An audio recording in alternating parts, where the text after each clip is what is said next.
Our next story is about digital India.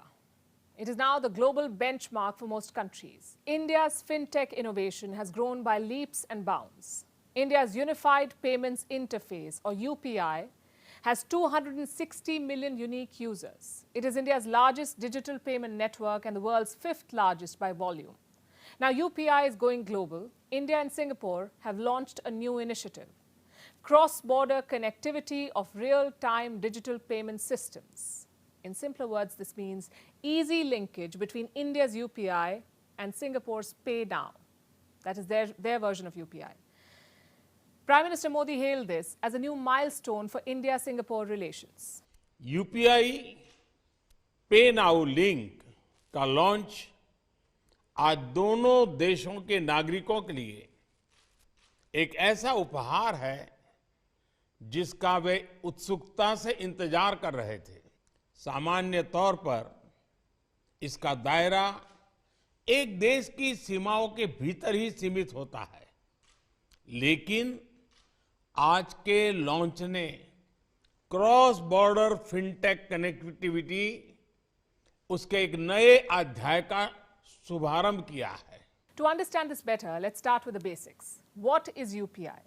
UPI is a quick payment method. It enables instant transfer of funds through a mobile phone. It saves you time, and the risk of sharing bank account details is also eliminated. You don't have to share those details. In India, this transfer can be done 24/7, any time of the day, through multiple platforms: Google Pay, Paytm, and many others. And what is Pay Now? Pay Now is Singapore's counterpart to UPI. It is similar to India's fast payment system. And now, UPI and Pay Now are both linked. How does it work? Fund transfers can be made from India to Singapore and from Singapore to India using mobile phone numbers. You can use your UPI account to transfer money to Singapore. Why is this important? Because it allows people in both the countries to transfer money easily and quickly. And this will benefit students, professionals, NRIs, and their families, among others. It will also save them money, which makes it useful for migrant workers and students studying in both countries. It will reduce the cost of sending remittances by as much as 10%. You see, cross-border retail payments are different from domestic transactions. They're usually less transparent and more expensive. The Pay Now UPI linkage will offer cheaper, faster, and safer cross-border retail payments and remittances for businesses and individuals alike, directly between bank accounts or e-wallets. It's convenience at your fingertips. Prime Minister Narendra Modi says benefits of UPI should not be limited to India. Singapore has become India's first cross-border real-time payment partner. But why Singapore of all countries? It's a great way for India to enter the Southeast Asian market. There are about 6.5 lakh Indians currently residing in Singapore.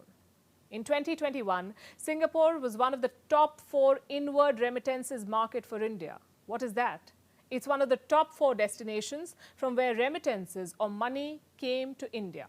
Singapore is one of the top 4.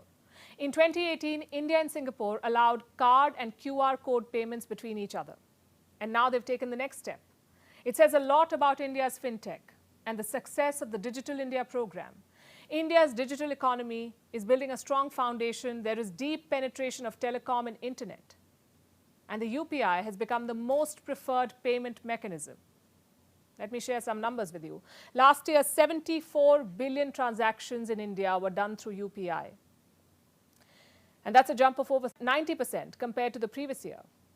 And how much were these transactions worth? Over 126 trillion rupees. That is $1.5 trillion UPI transactions. It's a jump from $72 trillion in 2021. Now, to give you more context, about 2,300 UPI transactions per second were made last year. 2,300 transactions every second. And that's not all. Last month, international phone numbers became UPI enabled. The government is basically incentivizing digital payments, and private players are doing their bit. Earlier this month, PhonePe launched support for UPI international payments. It allows Indian users traveling abroad to pay foreign merchants using UPI. Experts say UPI will continue to see steady growth this year. About $35 billion have been invested across segments.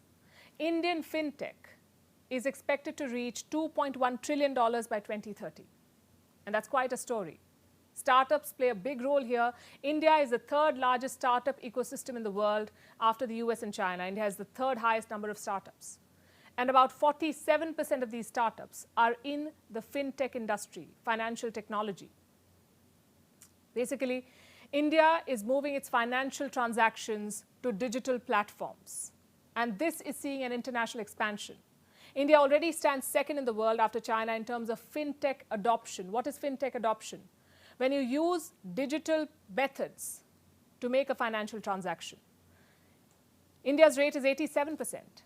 India is emerging as a leader in digital payment technology, effectively using digitization to fix structural problems.